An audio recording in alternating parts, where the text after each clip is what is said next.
যুবক তুই তোকে চিনলি না, হায় হায়। তামসাটাকে জিন্দিগি মনে করলা। এক প্লেট বিরিয়ানি দিবে, এক প্লেট খিচুড়ি দিবে, 2টা জিলাপি দিবে, এর জন্য জিন্দিগিটা কি কামিয়াবি বানাইলা? এটা কি মনে করলা সফলতা? কিছুক্ষণ মোবাইল চালাইলা, কিছুক্ষণ মেয়ে দেখলা, ছবি দেখলা, নাটক দেখলা, নাচ দেখলা, আর কিছুক্ষণ ঘুমিয়ে রইলা, এটাকেই জিন্দিগি মনে করলা। আর আপনারা যারা ব্যবসায়ী কামাই রোজগারি করেন, আর আপনারা এই কিছুক্ষণের কামাই আর বউ বাচ্চার জন্য ভাত মাছ কিনা, এই কদ্দুরকে জিন্দিগি মনে করলেন। আহা, এই সামান্য কদ্দুর ফিকির, এটা তো পিঁপড়ার ফিকির। পিঁপড়া পিঁপড়া।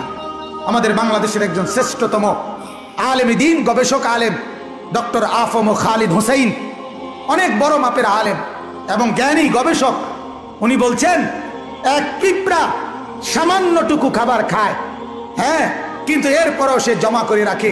এক হাতি 250 কেজি খাবার প্রতিদিন খায়, একদিন 90 লিটার পানি প্রতিদিন খায়। উনি বলছেন কিন্তু কোনোদিন হাতি সে পরবর্তী বেলার খাবার কান্দে কইরা তার কাছে নিয়ে আসে না। সে এরপরে প্রতিদিন মাওলার উপরে তাওয়াক্কুল করে থাকে। রব্বুল আলামিন 250 কেজি খাবার প্রতিদিন তার কাছে পৌঁছায়া দেয়। হযরত বলেন এক সাগরের তিমি এক লোকমায় যেই খাবার খায়, এক লোকমা 200 শক্ত সামর্থ্য জোয়ান যুবক গোস্ত ভাত খাইয়া একবারে যা খাবে, এই সাগরের তিমি এক লোকমায় তার চাইতে বেশি খাবার খায়। সাগরে কত লক্ষ তিমি, কি পরিমাণ খাবার মালিক সরবরাহ করতেছে। তাইলে তুমি কেন এত পেরেশান হইয়া গেলা? তুমি কেন পেরেশান হয়ে গেল? ছেলেটাকেও কামে লাগাই দিলা, মেয়েটাকেও কামে লাগাই দিলা, ফুতের বউরেও কামে লাগাই দিলা, নিজেও কামে লাগাই দিলা।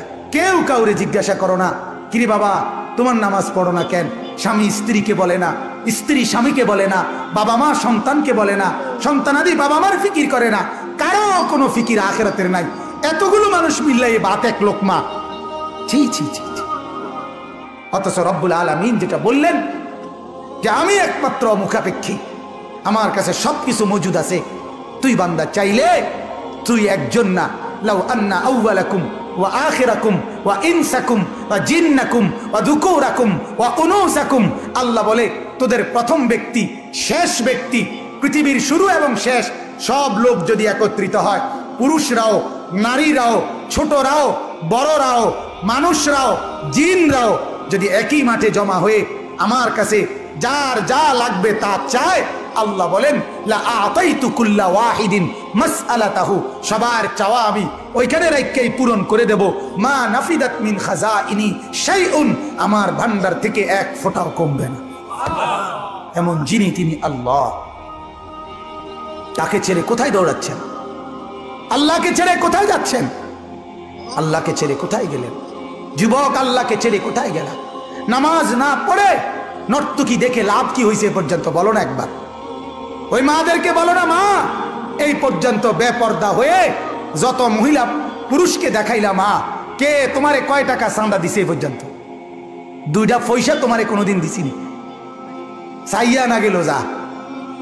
কথা বোঝেন নাই? তোমারে তো দেখে গেল কিন্তু দ্বিতীয় পয়সা তো দিল না। কি পাইলা? পাইলাটা কি দুনিয়া? অবুঝ মানুষ বুঝতে চায় না, অবুঝ সন্তান বুঝতে চায় না। তার সমস্ত দুশ্মনী নামাজের লগে, তার সমস্ত দুশ্মনী আল্লাহর সাথে। সে তার একটা বন্ধু, সামান্য একটা বন্ধু, তার এই সামান্য পরিচয়, তারও মন রক্ষা করতে সে রাজি, কিন্তু সে তার মালিকের মন রক্ষা করতে রাজি না। হায় হায় হায় হায়, কি শক্ত পাষাণ! আল্লাহ আমাদের